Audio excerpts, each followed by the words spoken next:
आज सर्व fridge clean करून घेतलं होतं. म्हणजे सर्व भाजीपाला वगैरे संपला होता, तर म्हटलं आज छान असं क्लीन करून घेऊयात.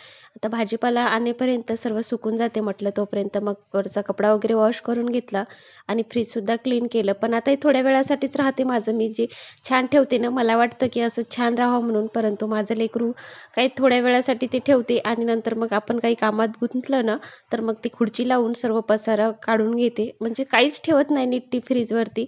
परंतु मला असं वाटतं की तसं छान राहू देवावं म्हणून नंतर मग भाजीपाला आणला होता. तर छान असा धुवून मग कोरडा करून डब्यामध्ये ठेवला. आता मग कधी 2 दिवस जास्त जरी राहिला ना, तर ते खराब होत नाही. म्हणजे डब्यामध्ये असला ना, की जसाच्या तसाच राहते. तर मग मी डब्यामध्ये ठेवते मिरच्या वगैरे. कारण मग हिरव्या मिरच्या तेवढ्या मी भाजीमध्ये नाही वापरत, तर त्याच्यामुळं ते जास्त दिवस टिकतात मग. आणि इथं मग दुपारच्या वेळेमध्ये तांदूळ धुवून घेतले मी 2-3 पाण्याने छान असे धुवून घेतले. आता त्याला घरातच फॅनखाली सुकवायला टाकते. ते सुकून जातात आणि आता या तांदूळापासून मी काय बनवते तुम्हाला पुढे येणाऱ्या व्हिडिओमध्ये कळेलच की मी काय बनवते म्हणून. आणि नंतर मग लेकराची झोप झाली होती. तिला झोपवून मी तांदूळ धुवायला बसले होते, की ती लगेच म्हणजे उठली होती आणि मग तिचं झोप नव्हती झाली, तर असं चाललं होतं मग चिडचिड करणं. आणि थोडा वेळ मग जेवण वगैरे झालं तिचं, की मग असं मूड काही फ्रेश झालं. तिच्या पप्पासोबत मस्त डान्स वगैरे करत होती.